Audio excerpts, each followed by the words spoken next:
Hey guys, Matt here with Carolina Coops, and today we are in actually upstate New York, a little town called Honeoye Falls, New York, about 20 minutes from our shop. So it's kind of nice to do a little work in our backyard. And what I wanted to do in this video is actually do a how-to.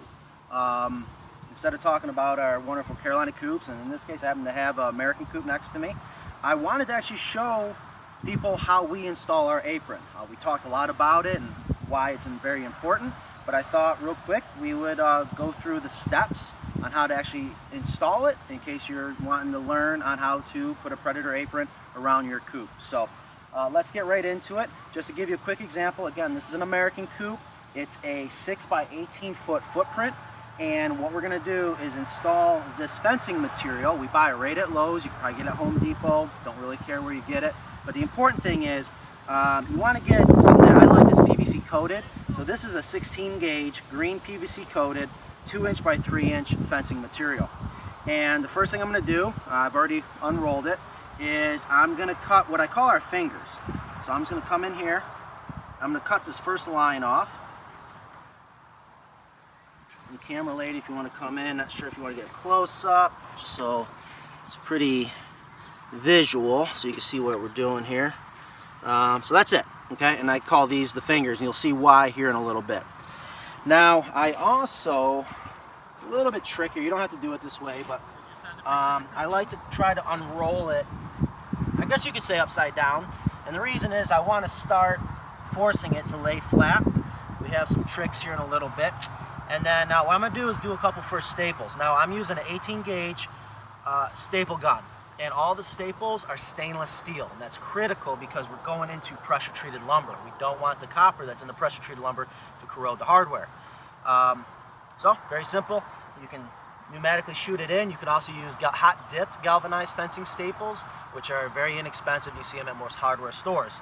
But either way, so what you want to do is these little fingers, which are about 2 inches long, overhang them. And I'm going, I don't know, maybe about 1 inch up from the bottom edge. And I'm just going to start tacking this in a little bit. I'm just going to basically anchor it. I go every other square. I guess you could, if you wanted to, go every square, but I don't know. I just go every other. So now I got that anchored down. And unroll this. Trying to stay as even as possible.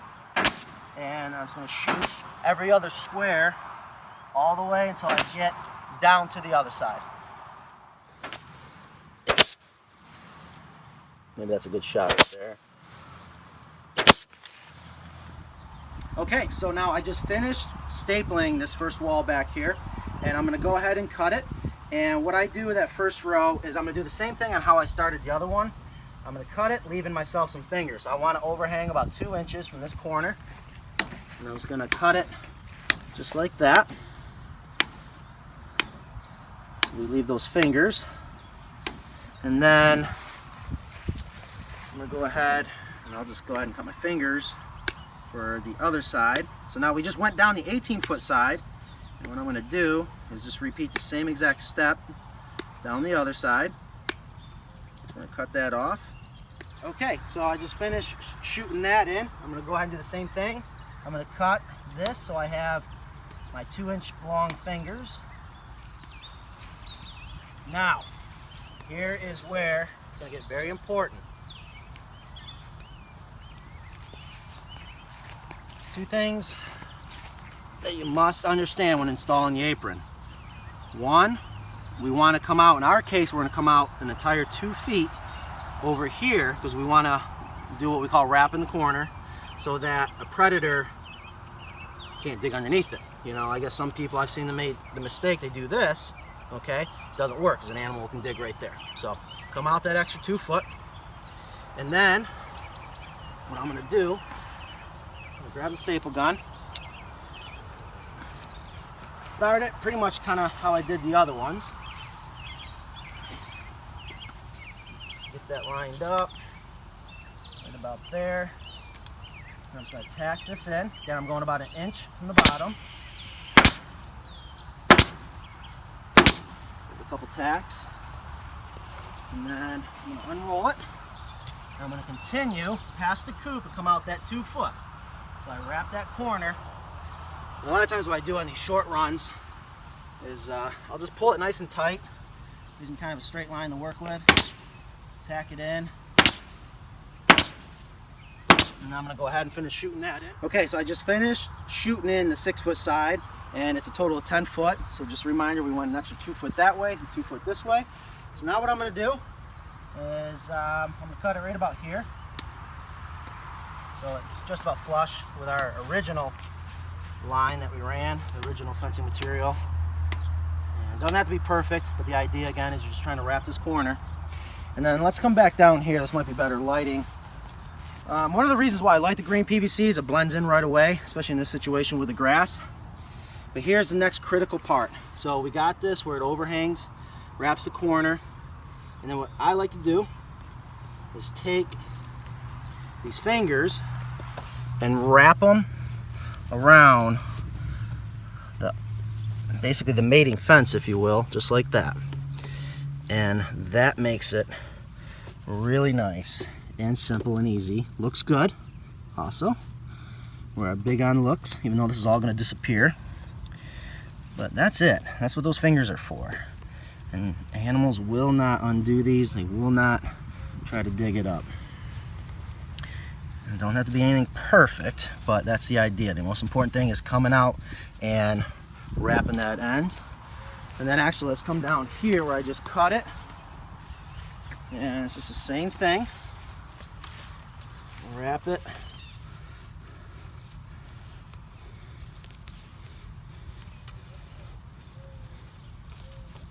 I'm only going around, I don't know, maybe 2 or 3 times.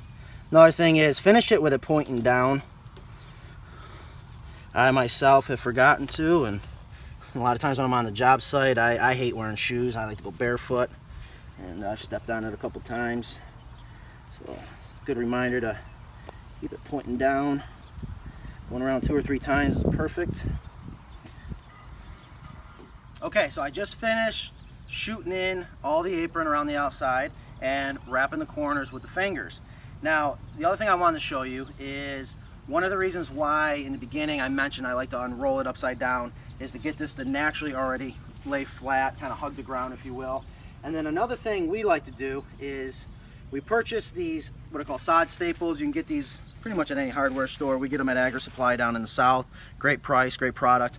But either way, it's just a nice detail to go around, push them in the ground, and if it's not too hard, let's say I might have to go grab a mallet or a hammer, but you can push them down to help, you know, kind of pin it to the ground.